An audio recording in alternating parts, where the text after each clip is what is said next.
삶으로 열어가는 아름다운 신앙 간증 오직 주만이의 김명인입니다. 사람이 가진 냄새 맡는 능력은요, 사람이 죽을 때까지 사라지지 않는다고 해요. 숨을 쉴 때마다 냄새 분자를 들이마시고 그리고 잠을 자고 있는 동안에도 냄새 맡기는 계속되는데요.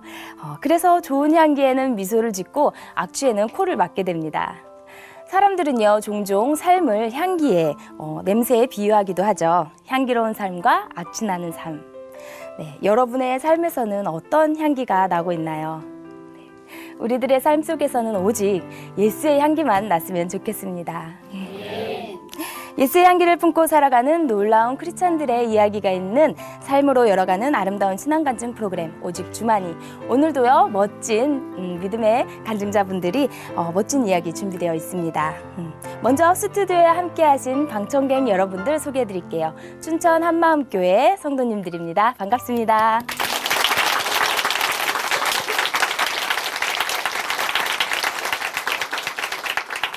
네, 오늘 첫 번째 출연자 만나볼게요.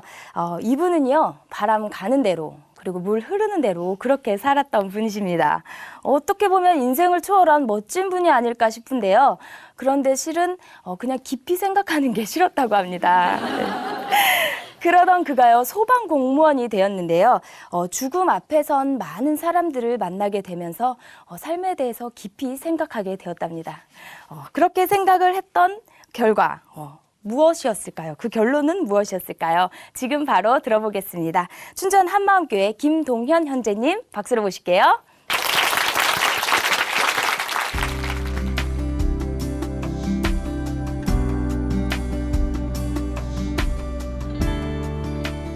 안녕하세요. 춘천 한마음교회 김동현입니다.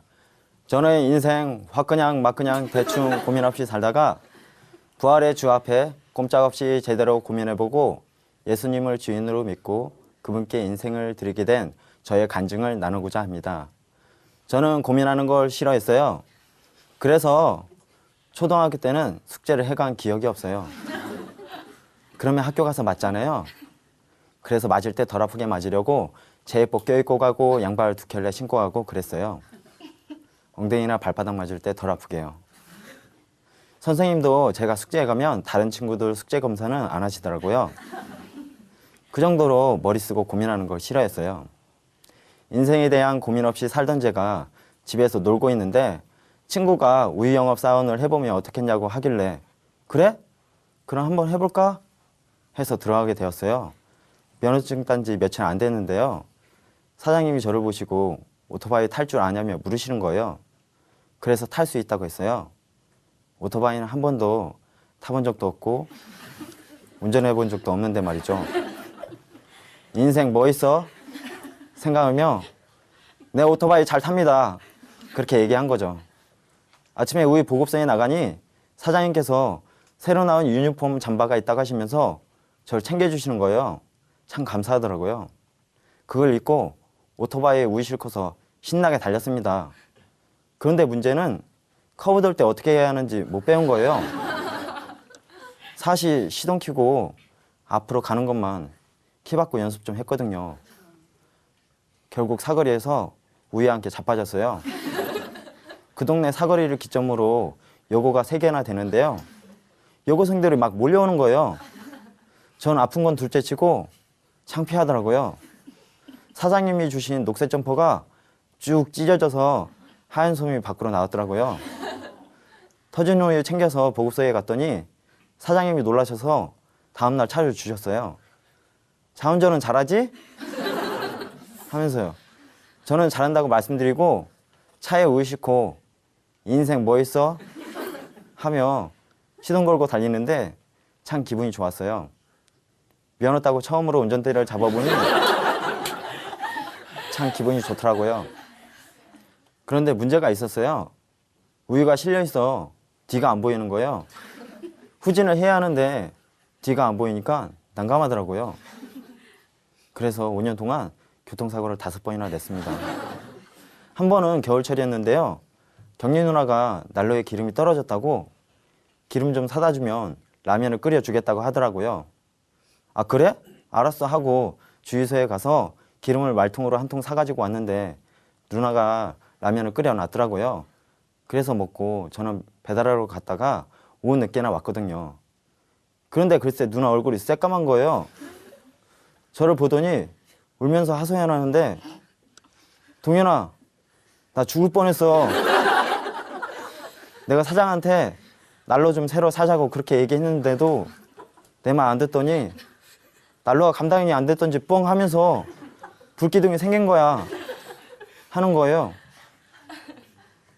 보급소 2층에 사장님이 사셨는데요.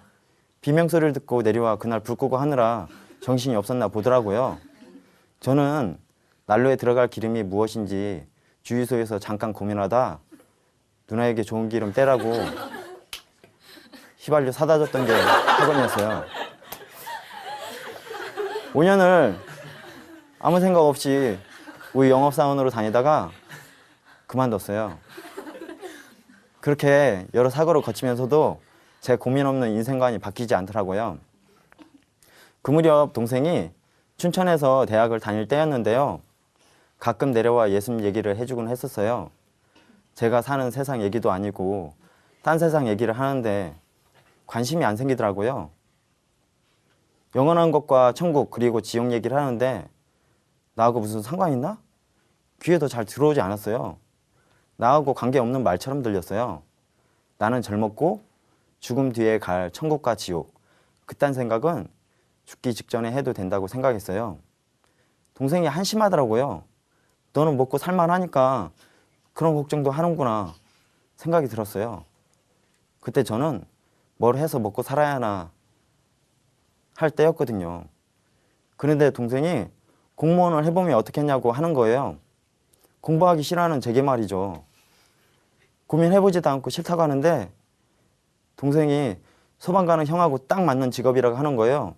동생이 다니는 교회에 소방관이 많다면서 설득하는데 그래? 그럼 한번 해볼까? 하고는 공부하기 시작했어요.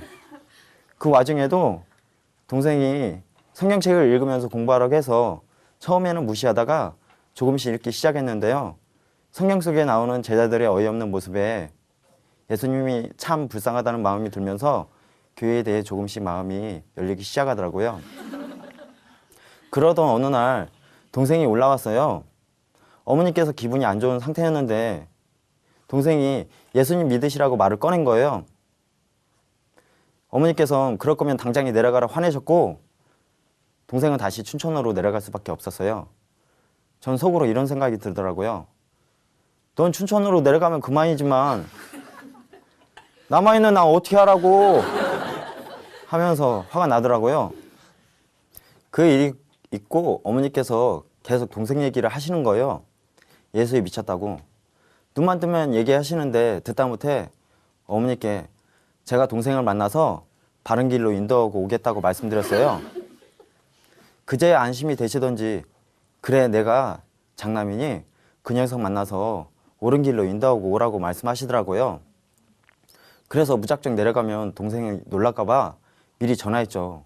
그런데 동생은 오히려 반가워하면서 빨리 오라고 하는 거예요. 갑자기 내려가면 안 될 것 같은 기분이 들더라고요. 괜히 내려간다 그랬나? 후회하면서 춘천에 내려가게 되었어요.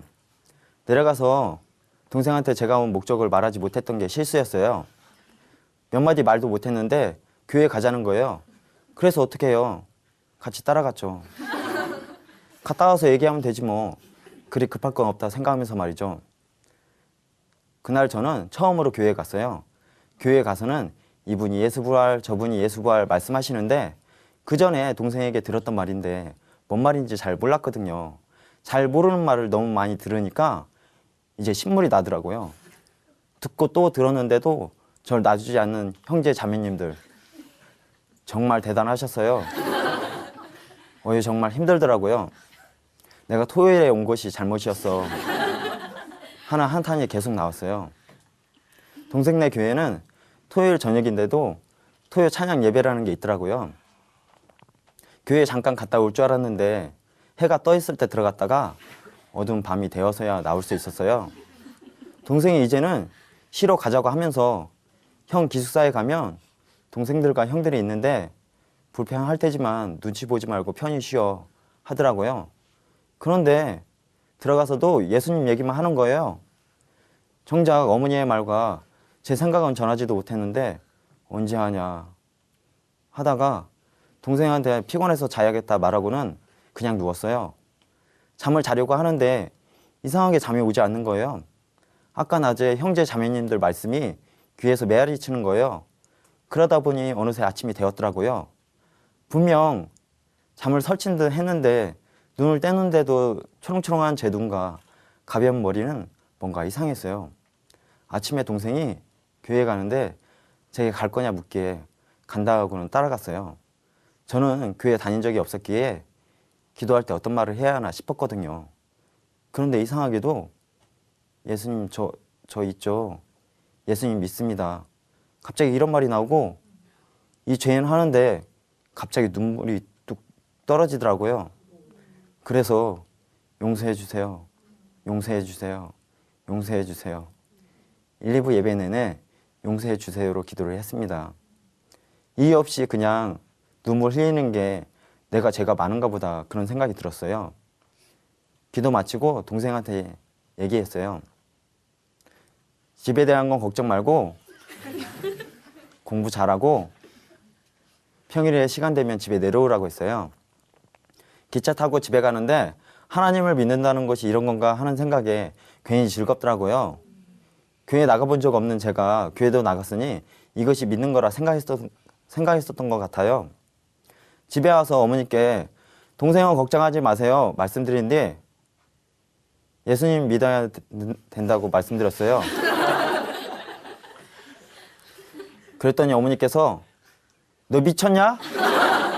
이걸 어째 하나만 미쳐야 하는데 내려간 놈까지 같이 예수에 미쳤으니 어떻게 하냐 말씀하시더라고요. 그래도 꿋꿋하게 꼭 믿어야 구원받고 천국에 갈 수 있어요 말씀드렸더니 그 얘기 또 꺼낼 거면 너도 나가 말하시며 눈을 쾅 하고 닫는데 답답했습니다. 저는 그때 저의 이런 모습과 교회를 다니는 거 그리고 회개하며 기도했던 뜨거움의 체험이 예수님을 믿는 거라 생각했어요. 뜨거움도 있었고 영혼에 대한 사랑이 부어져 막 전도도 하고 그랬거든요. 1년 준비 끝에 소방공무원에 합격을 했어요. 합격하고 나서 세상에 사고가 그렇게 많을 줄 처음으로 알았습니다. 사고로 죽는 사람도 있지만 자살해서 죽는 사람이 엄청 많았어요. 화재로 죽고 자살해서 죽고 병으로 죽고 하는데 사람의 죽은 모습이 무섭더라고요. 한 번은 고층 빌딩에서 투신 자살한 현장에 갔는데요. 정말 두려웠습니다. 사람이 이렇게 죽을 수가 있는가. 두려워하며 며칠 힘들어하고 있을 무렵 친한 친구한테서 연락이 왔습니다. 친구는 조리집 판넬로 건물 짓는 일을 했는데요.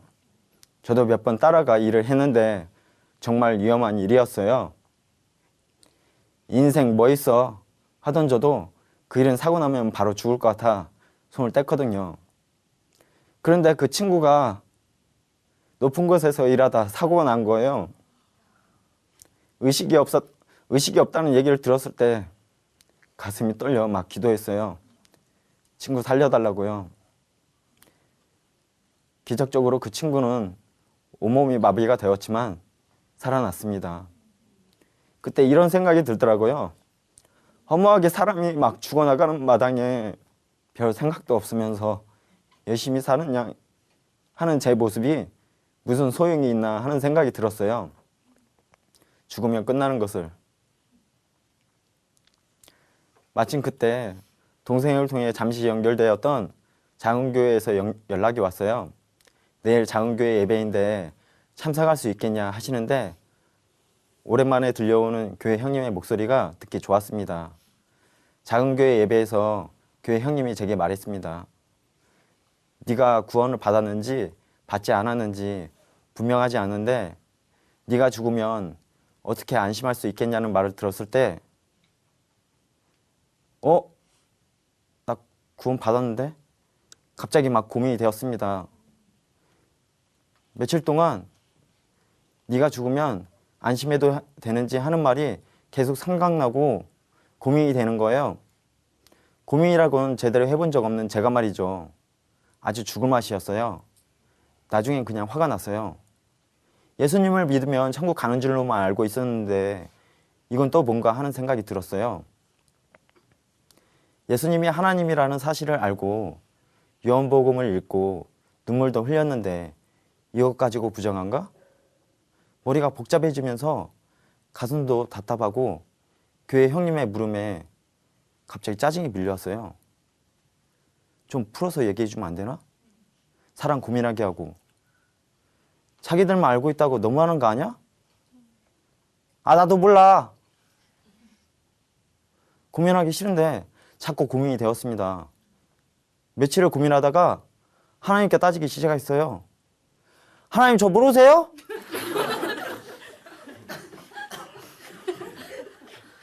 그날 저녁에 누워 기도를 하는데요. 도대체 무엇인가요? 예수님을 믿는 것은 무엇이고 구원받는 게 무엇인가요? 제가 그동안 들었던 부활은 무엇인가요? 막 속으로 외치다 잠이 들었어요. 잠결에 등 밑으로 찬 기운이 밀려오는데 오싹하니 기분이 너무 안 좋은 거예요. 갑자기 두려움이 밀려왔어요. 몸도 안 움직이는 상황에서 어떻게 하나 하는데 머릿속으로 예수님이 떠올랐어요. 예수님 찾는데 두려움 말라. 내가 너와 함께 함이니라. 말씀이 떠오르며 몸에서 온기가 퍼져 몸이 풀어졌어요. 순간 부활이 생각나는 거예요. 부활. 그동안 그렇게 많이 들었던 부활. 아, 예수님이 하나님이시구나. 이분이 진정 하나님이셨어. 하는데 눈에서 눈물이 막 떨어지는 거예요. 볼지어다 내가 문 밖에 서서 두드리노니 누구든지 내 음성을 듣고 문을 열면 내가 그에게로 들어가 그로 더불어 먹고 그는 나로 더불어 먹으리라. 이 말씀이 떠올라 눈물만 흘렸습니다. 예수님, 제가 그동안 몰랐습니다. 그렇게 문 밖에서 기다리고 계셨는데 몰랐습니다 하며 울었습니다.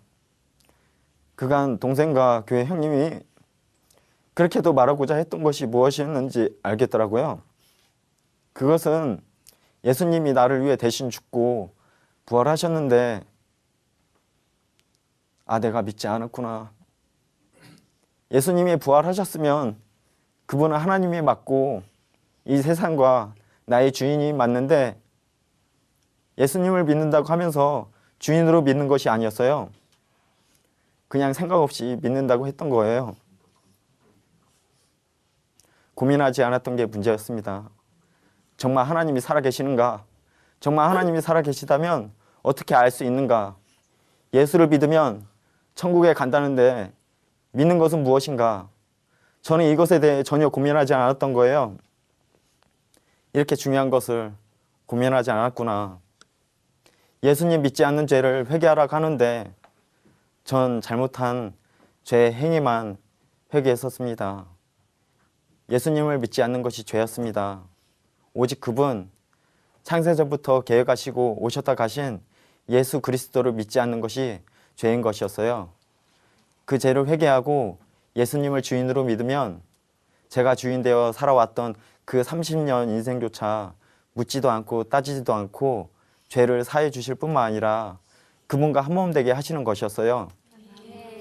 이렇게 단순할 수가, 이렇게 쉬운 것이었나 하는 생각에 가슴 깊이 뜨거움이 밀려왔습니다. 하나님께서는 인생 뭐 있어? 하며 대충 살아가던 저에게 인생의 뚜렷한 목표를 주셨어요. 바로 전도하고 양육하고 제자를 삼으라고요. 그래서 이 땅에 썩어 없어질 것이 아닌 영원한 곳에 목표를 두고 힘차게 전진하는 삶을 살게 되었어요. 저는 지금 만나는 사람마다 복음을 증거하고 있는데요.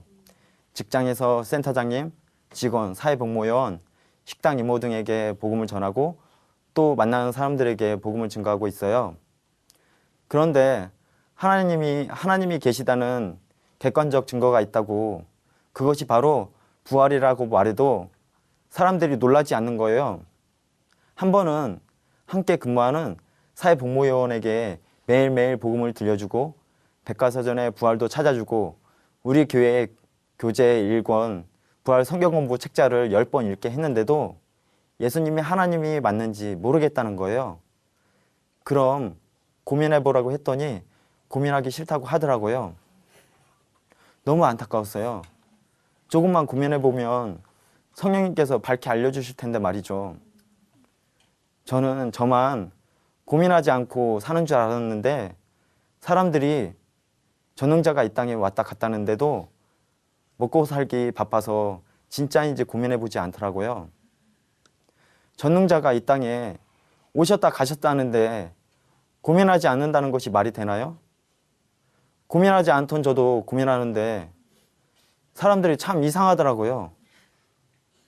저는 복음을 전하면서 단순하고 쉬운 복음도 스스로 고민해보지 않으면 믿을 수 없다는 사실을 알게 되었습니다. 복음을 전하다 보면 무조건 믿어야 한다고 생각하거나 좋은 말씀 잘 들었다며 하나의 교훈 정도로 생각하고 고민하지 않는 경우가 너무 많았어요. 저에게 성령의 역사는 고민하게 해 주셨다는 거예요. 그리고 지금 생각해 보면 제가 세상살이에서 고민하지 않았던 이유는 고민이 안 되었던 것이 아니라 고민해봤자 확실한 해결책이 보이지 않기 때문에 회피한 거였어요. 만약 제가 복음 앞에서도 고민해보지 않았다면 저는 여전히 허무한 삶을 살았을 거예요. 그러나 이제는 김효자 모사 전능하신 하나님이신 예수님이 저의 주인 되시니 문제가 생길 때마다 고민 대신 기도로 하나님께 인도함 받는 삶을 살게 되었어요. 그리고 이제는 고민을 회피하는 자가 아니라 고민을 뛰어넘는 자가 되었습니다. 저를 여기까지 인도해 주신 하나님께 감사드리며 간증을 마치겠습니다. 감사합니다.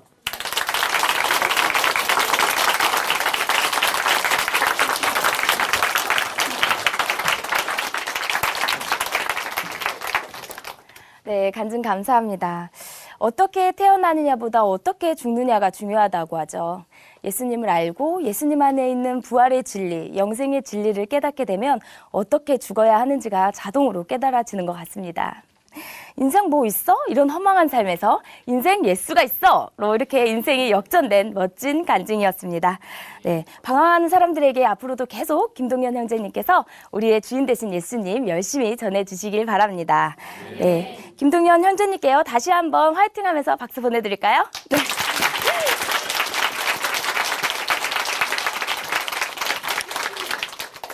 네, 오늘도 아름다운 믿음의 고백을 통해 하나님의 은혜를 함께 나누고 있습니다. C채널과 함께하는 삶으로 열어가는 아름다운 신앙 간증 프로그램 오직 주만이 두 번째 간증자를 모셔보도록 하겠습니다. 어느 교회나요 항상 반주하시는 분을 보면요 믿음이 좋아 보이고 멋있어 보이잖아요. 네, 이번에 나오실 분도요 교회 반주자 언니 스타일입니다. 네, 착하고 성실하고 게다가 피아노까지 잘 치시는데요. 뭐 하나 빠지는 게 없어 보이는데요. 그런데 딱 하나 모자란 게 있었다고 합니다. 그게 뭔지 이야기 들려주신다고 하네요. 춘천 한마음교회 이성은 자매님 박수로 모실게요.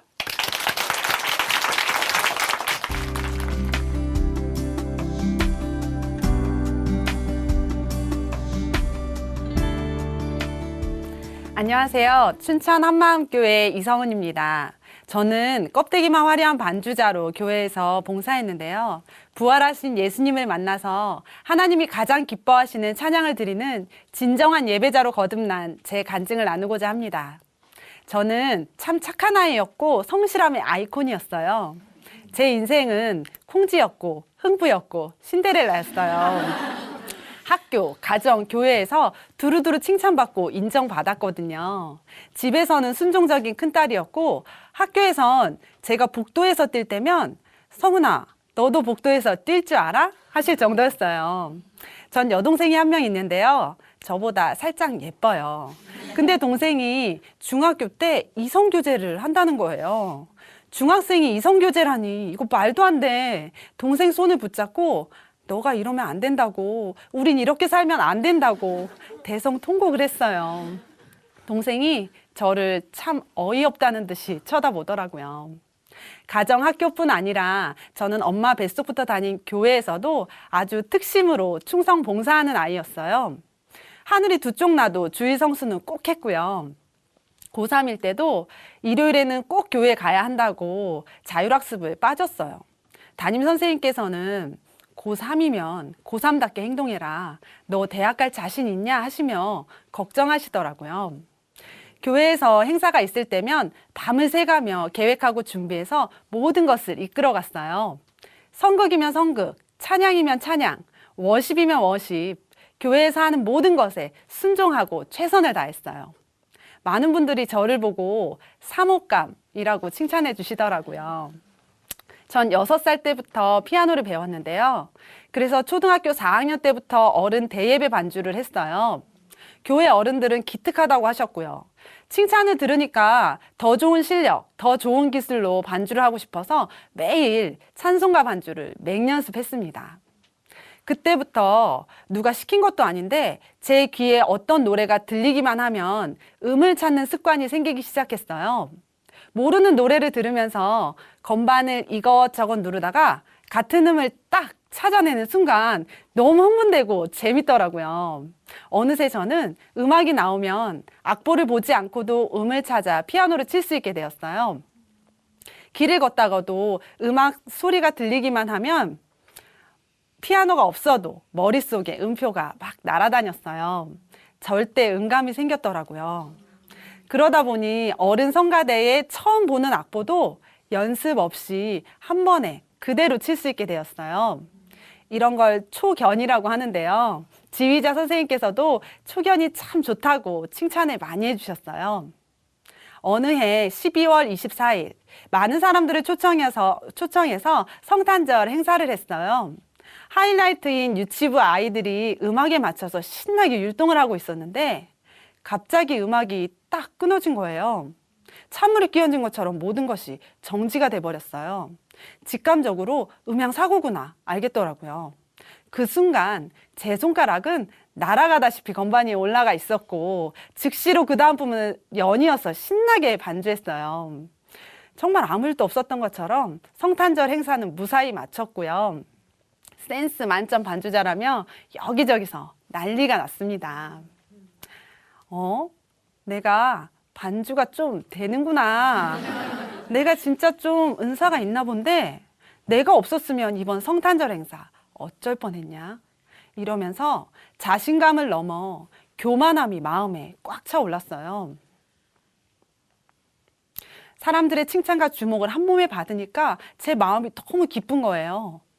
그래, 내 자리에 아무도 올라오지 못하도록 더 열심히, 더 부지런히, 더 감각 있게, 더 완벽하게 반주를 하자.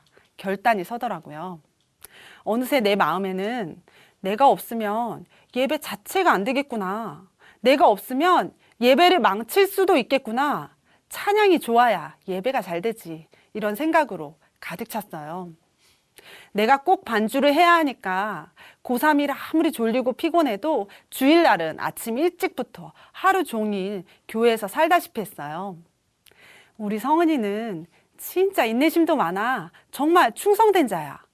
저만 보면 교회 어른들은 연신 칭찬을 해주셨어요.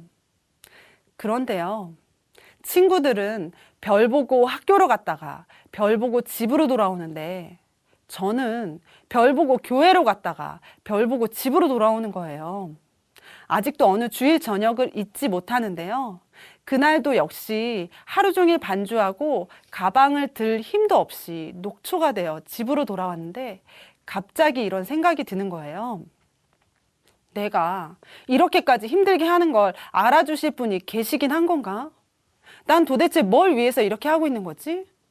예배를 받으시는 하나님이 진짜 살아 계시긴 한 건가? 고3인데 난 공부는 언제 하지? 나만 손해보는 거 아니야? 이런 생각들이 쓰나미처럼 밀려오는데 감당이 안 되더라고요.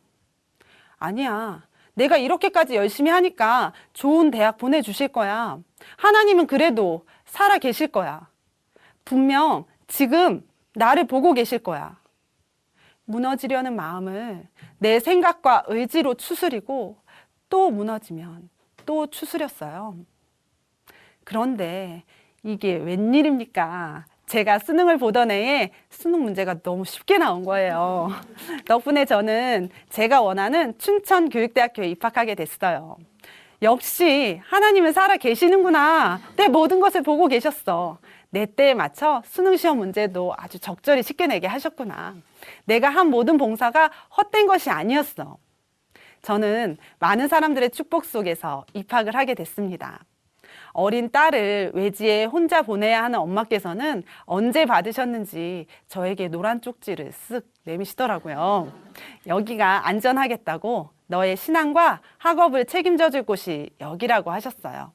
한마음교회에서 운영하는 기숙사였는데요. 그렇게 저의 대학 생활이 시작됐습니다.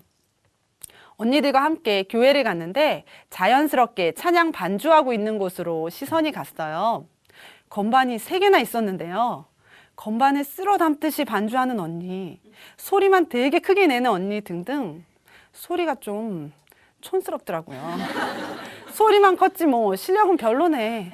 그럼 그렇지. 여기 춘천이잖아. 이런 생각이 들었어요. 기회가 되면 내가 반주하는 것 좀 보여줘야겠다. 나도 저 정도 충분히 할 수 있어. 이러고 있었어요.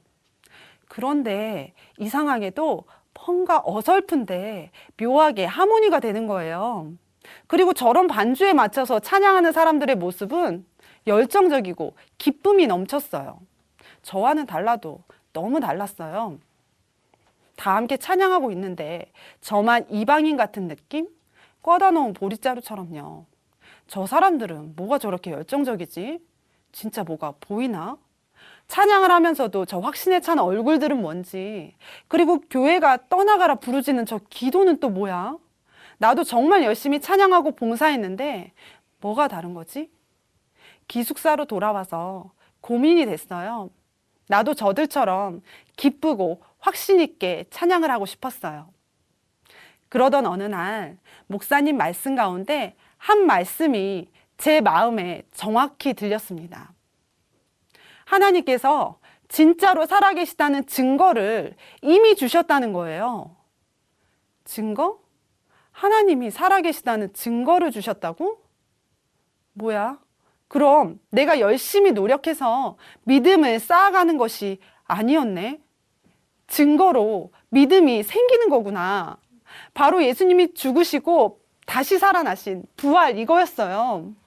그렇다면 내 예배를 받으시는 분이 진짜 계시다는 건데, 늘 십자가 앞에서 내 죄 때문에 죽으신 예수님을 생각하며 눈물을 짜내야 했던 저였어요. 그런데 죽은 예수님으로 끝난 것이 아니었습니다. 부활하셔서 지금도 살아계신 하나님이셨어요. 예배를 받으시는 분이 진짜로 계셨습니다. 제 마음이 시원하게 뻥 뚫렸어요. 동시에 내 중심이 이분 앞에 똑똑히 보였습니다. 예배를 받으시는 분, 부활하신 예수님, 이분 앞에 그냥 엎드렸어요. 여지껏 나 없으면 예배가 안 된다. 나는 예배의 중심이다. 여기 또 교만한 마음이 드러났어요. 내가 주인 되어, 내가 하나님 되어 예배 한가운데 있었습니다.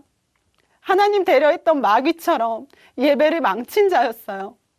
마땅히 경배를 받으셔야 할 하나님 자리에 내가 있었습니다. 주님, 지금껏 내가 반주해 오던 이 10손가락 당신께서 지금 다 가져가셔도 저는 아무 할 말이 없는 죄인입니다. 그런데 하나님께서는 이런 나를 위해 독생자 예수님을 보내주셨어요. 하나님 자리에 앉아 왕노릇하고 있는 나를 위해 예수님께서는 죽으시고 부활하셨습니다. 하나님 앞에 제가 예수님을 믿지 않은 죄인임을 회개할 수밖에 없었습니다. 그리고 예수님은 내 모든 것의 주인이십니다. 고백했어요. 나의 10손가락도, 나의 재능도, 나의 시간도, 나의 물질도, 나의 인생도 모두가 주님의 것이었어요. 이제야 제자리를 찾아왔어요. 이제야 나의 진정한 주인을 만났습니다. 부활하신 예수님을 주인으로 모시고 난 후에 정확히 제 의문들이 풀리기 시작했어요. 두 손 들고 뜨겁게 찬양하던 교회 사람들의 모습은 마땅한 것이었어요. 내가 찬양을 해야 할 분이 부활로 말미암아 선명했고 모두가 그분을 향해 두 손을 든 것이었어요. 저도 어느새 그렇게 되어 있더라고요. 예수님을 주인으로 모신 우리는 한마음일 수밖에 없었어요. 오직 주인은 예수님 한 분이시기 때문이에요. 우리의 찬양을 받으시기에 합당하신 분, 살아계신 주, 찬양의 대상이 분명했습니다. 부활이 아니었으면 내가 지금 어떻게 예배를 드리고 있을까 생각이 들어요. 오직 부활하셔서 지금도 살아계신 예수님께 찬양을 드릴 수 있다는 자체가 너무나 감사할 뿐입니다. 제가 예전에 제일 싫어하던 찬송가가 있었는데요. 바로 나 같은 죄인 살리신이에요. 내가 그렇게 죽을 죄인인가 하는 가사 자체가 이해도 되지 않았고 반주라는 게 똑같은 멜로디를 연주해야 하는 거잖아요. 그런데 이 찬송가는 5절까지 있는 거예요. 느리기는 또 왜 이렇게 느린지 제가 반주할 때마다 정말 지겹더라고요.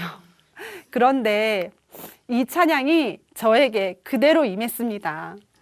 나 같은 죄인 살리신 그 은혜 놀라워. 잃었던 생명 찾았고 광명을 얻었네.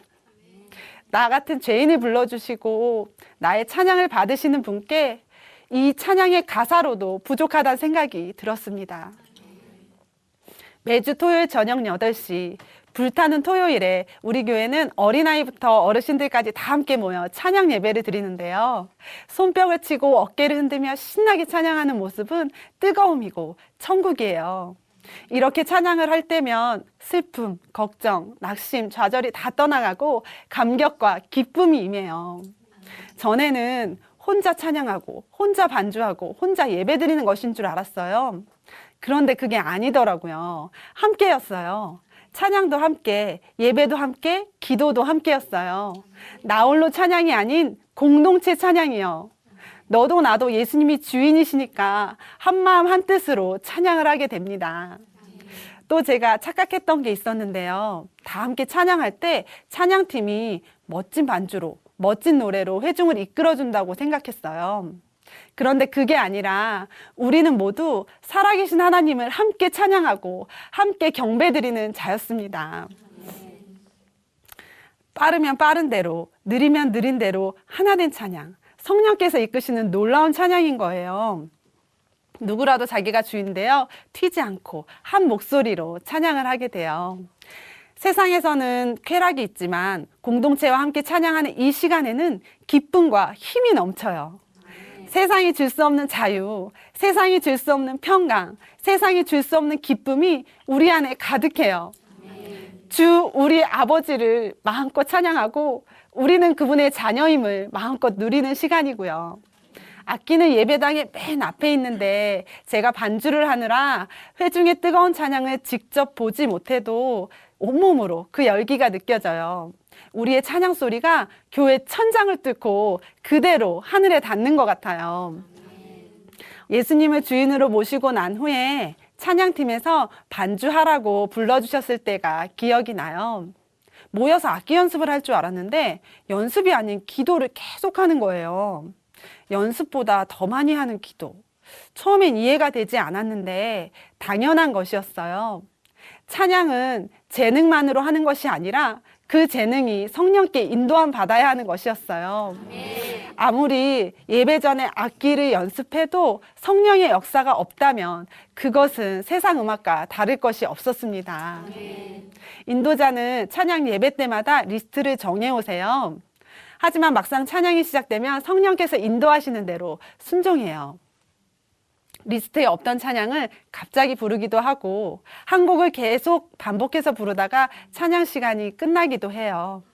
예전에 중국의 지하교회 성도들이 찬양을 어떻게 했는지 들은 적이 있어요. 예배 가운데 한 곡에 한 절만 1시간이고 2시간이고 계속 부른다고요. 성령께서 역사하시는 찬양은 성령께서 이끄실 수 있도록 우리를 내어 드리는 것이었어요. 순종하는 것이었어요. 전에 이런 비슷한 상황이 찬양 예배 때 있었는데요.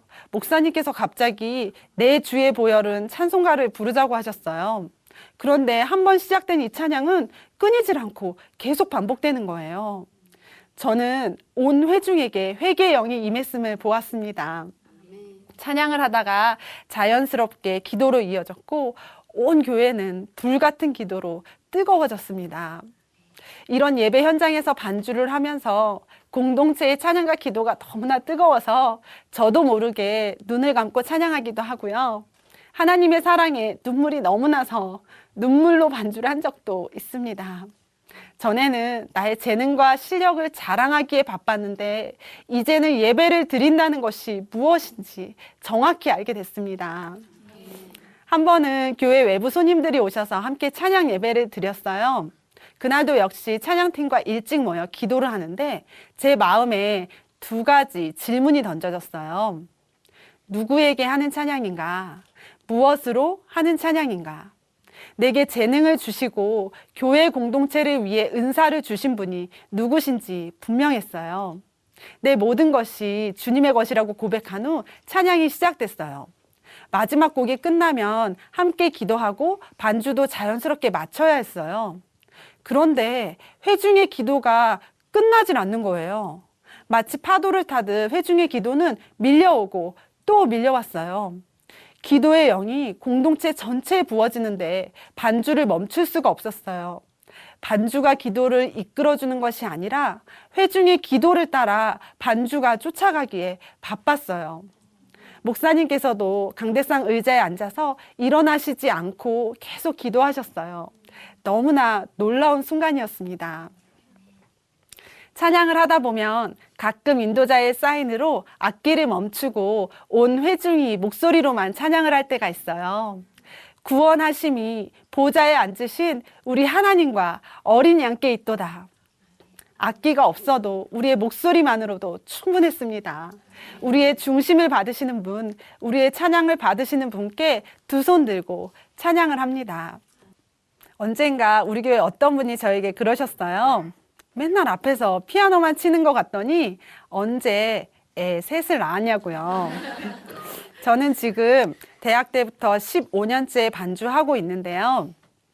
결혼을 해도 첫째, 둘째, 셋째 아이를 출산해도 나의 상황과 환경이 바뀌어도 저는 하나님을 마땅히 찬양하고 예배드리는 자였어요. 불러주신 은혜가 감격일 뿐입니다. 저는 나 없으면 예배가 안 된다고, 나는 예배 중심이라고 하나님 자리에 앉아 왕노릇하던 교만하고 악한 죄인이었습니다. 그러나 이제는 부활하신 예수님을 통해 신령과 진정으로 예배를 드리게 되었고 그 예배를 받으실 분을 정확히 만났습니다. 나의 주인을 만났습니다. 천국 가는 그날까지, 아니 천국에서도 공동체와 함께 하나님을 찬양할 것입니다. 하나님이 가장 기뻐하시는 찬양을 드리는 진정한 예배자로 오늘도 살겠습니다. 감사합니다.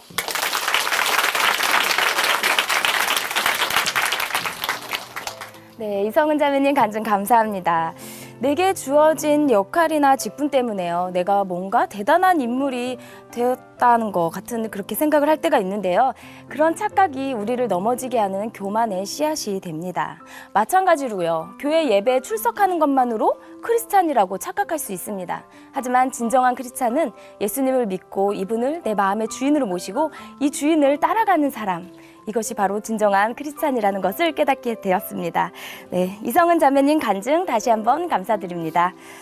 하나님으로 인해 변한 삶의 고백이 있는 간증 프로그램 오직 주만이 오늘은 여기까지인데요. 지금까지 함께해 주신 춘천 한마음교회 지체분들 그리고 시청자 여러분 감사합니다. 함께 찬양 드리면서요. 이 시간 마무리하겠습니다. 오늘 찬양해 주실 분은 하유정 자매님이고요. 찬양 제목은 온 맘 다해입니다. 오늘도 하나님 은혜 가운데 승리하는 하루 되세요. 감사합니다.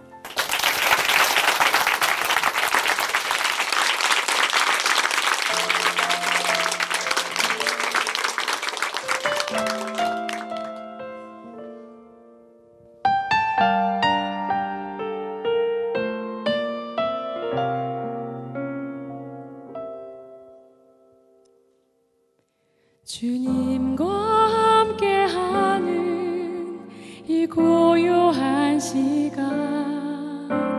주님의 보좌 앞에 내 마음을 쏟네. 모든 것 아시는 주님께 감출 것 없네. 내 맘과 정성 다해 주 바라나이다.